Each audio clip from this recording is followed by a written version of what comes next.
All right, welcome back. It's time to read some more comments and answer some questions in this edition of the Mailbag for November 2020. Let's get into it.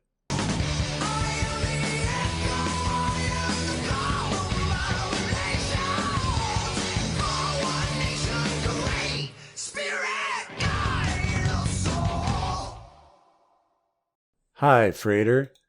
I'm doing the neophyte exercises in Kabbalah magic and the great work of self-transformation. However, I am quite sure that my neighbors would hear me if I vibrate the words as I feel I should. So oftentimes I am reserved and quiet about it. My question is this: is it better for me to vibrate within my own mind without vocal aid, or just do it quietly to avoid their interference? That is to say, is it better to avoid them hearing me or to risk them hearing me but be able to fully perform the rituals? Thank you so much for your help. Yeah, just do it under your breath. It's allowed for those times that you need to be quiet. It's always better to have some vocalization, even if it's quiet, so that you have something resonating here in the physical. Just doing it in the mind is okay for astral magic, for example. But for daily rituals, you should be vocalizing even if it's under your breath. That was a concern of mine starting out as well, because even though I have my own home and not an apartment, the walls are still pretty thin. I have the one neighbor that likes to get up at 4 a.m. On the side of the house that, the bedroom's on. Anytime he's on the side of the house, I can hear him, and he's woken me up more times than I can count, being the early riser that he is. And I'm also a light sleeper to begin with. But knowing how the sound travels through the walls, because I can hear everything outside, I was always concerned that they could hear me inside. And I'm sure they have over the years. But they've never said anything to me about it. And after a while, I just stopped worrying about it. I learned not to focus on that, but instead focus on what I need to do, not what other people are doing. Okay? So for those times that you need to be quiet, just vibrate the names under your breath. And thanks for the question. Can you do some magic to support the best outcome for the election recounts? I think we both know who the best president is and would be. Our future depends on it. Thanks. No, I don't do that. And I'll tell you why. First of all, any magic cast upon these type of things, elections, world leaders, magic that would affect things on a grand scale, tends to carry a lot of blowback with it. World leaders tend to have some protection, things that affect entire countries or nations. But beyond all that, casting magic to affect the election would, in my opinion, be the same as the alleged fraud that Republicans are claiming happened. I mean, if I'm doing magic to affect the election, how can it be a free and fair election? And someone might say, well, Frater, you've done magic to affect the outcome of a championship football game, but that's relatively harmless. And I know there are probably some diehard football fans who would disagree with me on that. But we're talking about who gets a trophy and some rings, not who's setting national and international policy. I mean, there's a big difference. Frater knows what's best for Frater.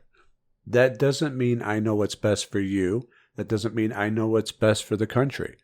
I have my opinion, but by what right do I have to exercise my will over yours? I don't think my vote should count any more than someone else's.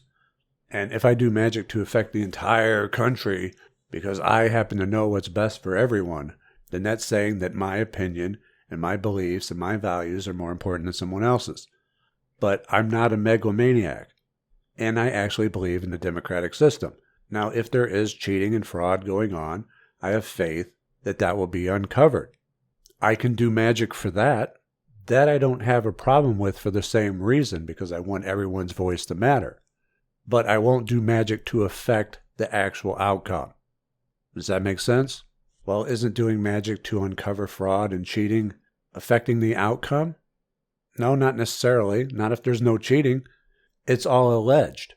We don't know exactly what happened. I don't have first-hand knowledge. I wasn't there. So all I can say is if there was fraud, then I don't have a problem doing magic to uncover it. But I will not cast for a specific outcome. I have faith that things will be as they need to be, whether or not they're in my favor or not, whether or not I like it, whether or not it goes my way. because I believe the people have a right to choose. And I have a strong foundation. I'm going to weather any storm. It doesn't matter. But people need that right to choose. It all comes down to whether or not you believe that people are here to learn lessons. And who am I to say what those lessons should be? Perhaps people need things to get so bad so that they learn how good they used to have it. Who am I to deny them their lessons? And it's not just for individuals, it's for nations as well. People either learn from history or they're doomed to repeat it. Okay, so that's my take on it. I want the election to be free and fair and everyone's voice to be heard, and I really don't feel it could be that way if I'm casting for a specific outcome. And I do appreciate the question. Hi, great video, but how can one be optimistic with Saturn in the sign of Sagittarius? I've always struggled with banishing negative thoughts, and I think I know why now. Yeah, right, because Saturn puts up obstacles wherever it is.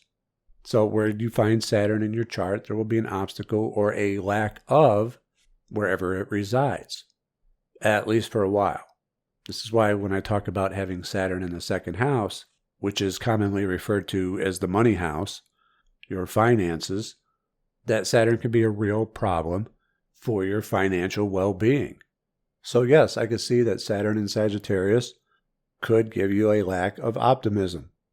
No, but I've found that the answer to Saturn isn't less Saturn, it's more Saturn. People tend to say, oh, I want to get rid of Saturn. No, you need more. More hard work, like 7 times the amount of work that most people have. More responsibility, making sure you honor your contracts. More discipline, more time management, establishing boundaries. Because I found that when you acknowledge and honor Saturn, it will remove its obstacles in time. Saturn rules over time as well, and it will typically grant you more in later life than what you were denied in early life, but only if you play by Saturn's rules. Saturn governs rules also.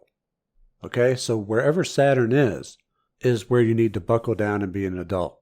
It's not like the sun's child playtime. Saturn is more like the strict father. Okay, so I wish I had better news for you. It's not always easy with Saturn. There's no real good place for it, except maybe in its own signs, but even there it can cause issues. And I appreciate the question. Thanks. I know the question I must ask. What is the meaning behind borderline personality disorder? Why does it exist? Can it be a good thing or is it wholly bad? Well, as I said earlier, that people are here to learn lessons. And perhaps some people need to learn through that experience. But look, the opposite of expression is depression. And why are people typically not being expressive enough to where they go into the inverse? Well, it's usually due to an emotional blockage. So I suggest watching my video on removing emotional blockages.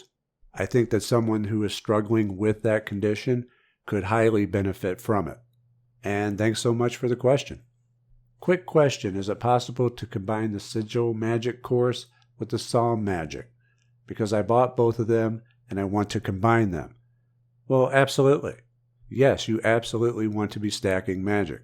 In fact, the planetary magic course, the 7 planetary powers, was designed on that premise. It shows you how to add planetary magic to the magic that you're already doing, how to turn the magic that you're doing into planetary magic. So yes, not only is it possible, it's absolutely encouraged. There's no reason that you need to choose one or the other. You can and should have many facets to your magical practice. And thank you for asking the question. That's about all the time we're going to have for today. I want to thank everyone for their questions and all of you for listening. I want to wish everyone a safe and happy holiday. Join me on social media at Facebook and Twitter and the usual places. We're having the 60K Thanksgiving giveaway going on this whole week. So follow me over there for more chances to win. Check out the Teespring store. If you gotta wear a mask, make it a Mind and Magic mask. I got some new designs coming up real soon. And of course, there's always Mind and Magic programs at Gumroad. We have Revival, Magic for Health and Well-Being on sale now for 20% off, which will end on Friday, the 27th. And Finding Your Path and Purpose, which is a free program to download. This is Frater Xavier. I want to thank you for all your love and support, and I'll see you next time. Take care.